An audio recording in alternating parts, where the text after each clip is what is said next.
Olá, ordinário. Calma, calma. Não se assusta. Tu não sabe o sentido em que eu evoquei essa palavra ordinário. Ela tem tudo a ver com o tema desse vídeo, que é o livro Crime e Castigo do Dostoiévski. É impressionante como autores com nomes esquisitos geralmente tendem a ser gênios, não é mesmo? E por falar nisso, eu me chamo Thiago Okraszewski. Seja muito bem-vindo a mais um vídeo. Eu entrei em uma onda intelectual de buscar romances clássicos, e eu tenho que dizer que eu joguei toda a minha vida fora lendo outras coisas, porque romances clássicos são a melhor coisa inevitavelmente que um leitor vai encontrar em toda a sua vida. Falo isso com sinceridade, não pode ter parecido irônico, mas não é. Romances clássicos são a melhor forma que eu já vi de enfrentar um dilema moral, de dirigir as tuas emoções da forma mais correta possível. O Crime e Castigo é uma história de um jovem que se chama Raskolnikov. Ele é da Rússia, ok? E ele vive em situações mais ou menos precárias. Não é que ele tá morrendo de fome, só que ele vive em situações ruins. Ele tá fazendo direito, tem que trancar a faculdade. A mãe dele mora lá longe dele, etc, sabe? E aí o Raskolnikov, ele tem uma tese central na vida dele. Inclusive, ele chegou a publicar um artigo sobre isso, mas é mais ou menos o seguinte, ó. No mundo existem pessoas ordinárias e pessoas extraordinárias. Foi por isso que eu te chamei de ordinário, ok? As pessoas ordinárias, segundo o Raskolnikov, são pessoas conservadoras. Por quê? Porque elas não vão produzir nada de bom para a humanidade. Elas só vão manter as coisas boas da humanidade.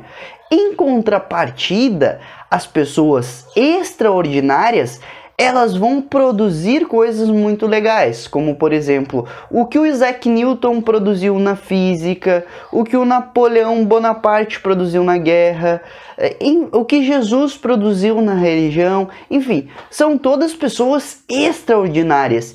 Só que a tese central do Raskolnikov é o seguinte: se pessoas extraordinárias tiverem que cometer supostos crimes simplesmente para fazer a humanidade avançar, que se dane, eles merecem ser perdoados por isso, tá?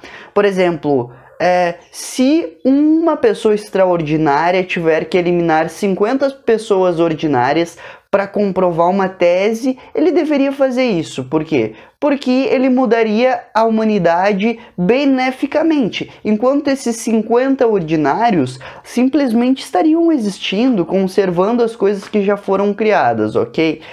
E aí, o Raskolnikov, que ele diz que ele não se supõe a uma pessoa extraordinária, só que a gente sabe, ele tem uma certa arrogância, ele tem um asco para com as pessoas. Em geral, ele vê todo mundo como seres humanos moralmente fétidos, sabe? Ele se irrita com qualquer um, a verdade é essa, e ele tem uma arrogância assim. Então, ele pensou, caramba, não é justo que eu, um ser humano extraordinário, esteja passando por situações ruins, esteja vivendo situações precárias, né, cara? Porra, minha mãe tá lá longe de mim, minha irmã tá lá longe de mim, eu não consigo me manter mal na faculdade pela falta de dinheiro, e tem pessoas aí como que são me esqueci do nome daquelas pessoas que emprestam dinheiro, agiotas, lembrei. Tem agiotas que são basicamente criminosos, que não são nada extraordinários, tendo grana e eu não.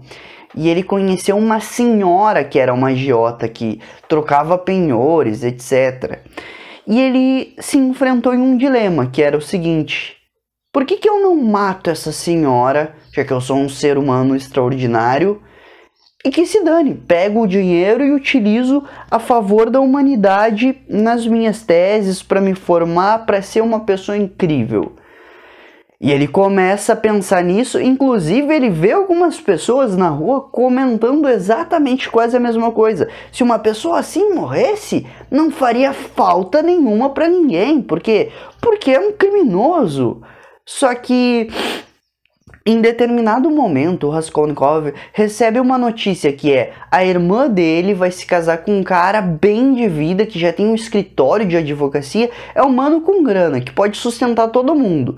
E o Raskolnikov fica puto, tipo, como assim que eu vou... A minha honra de homem, eu prefiro cometer esse crime, pegar a grana e me dar bem, do que deixar minha irmã se sacrificar a própria vida, se casando com um possível ordinário aí, só pra fazer a família feliz.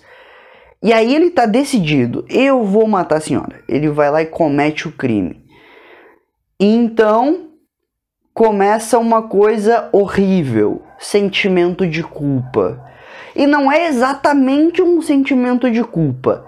Ele tá lidando simplesmente com as consequências do que ele fez. Algumas pessoas da justiça começam a investigar ele, ele fica puto, ele não sabe o que ele faz, o sentimento de culpa dele começa a predominar, impregnar nele, acaba que ele mata a senhora, e aí uma irmã da senhora entra junto no apartamento, e ele mata até a irmã dessa senhora.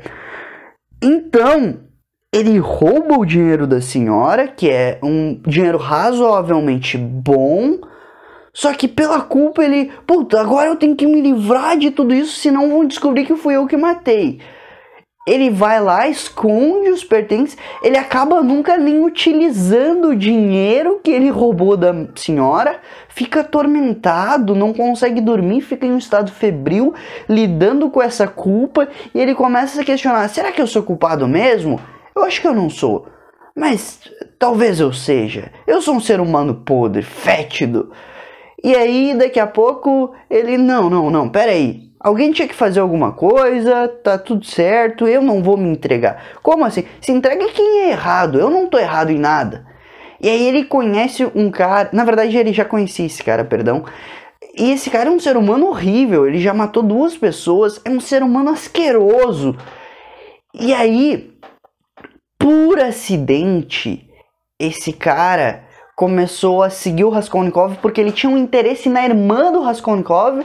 E ele acaba ouvindo uma conversa do Raskolnikov com uma pessoa em que ele diz explicitamente, olha, fui eu que matei a senhorinha,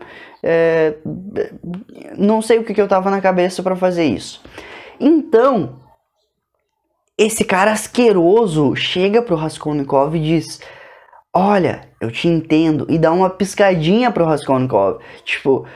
Eu sei que foi tu que fez, tá? Tô ligado, porque ele escutou a conversa. Então o Raskolnikov, nesse momento em específico, percebe... como assim que um ser humano horrível, horripilante, fétido, nojento se identifica comigo? Talvez eu seja um ser humano horrível. E aí ele encara realmente, porra, fiz merda, sou um ser humano horrível, tenho que pagar. E aí ele vai lá e se entrega na justiça pra pagar. E sabe, cara, eu não sou um homem muito emocional, ok? Eu sou assustadoramente não emocional. Se eu vejo cachorrinho morrendo em filme, eu não dou a mínima, ok? E esse livro me fez sentir um sentimento de culpa, me fez sentir um sentimento de arrependimento, assim... Como se eu estivesse vivendo na pele do Raskolnikov, quando ele vai pra prisão, quando ele se abraça com a mãezinha dele, com a irmãzinha dele, e enquanto ele tá na prisão, a mãe dele ainda morre. Eu fiquei imaginando assim, o quão horrível deve ser a vida de alguém que comete um crime.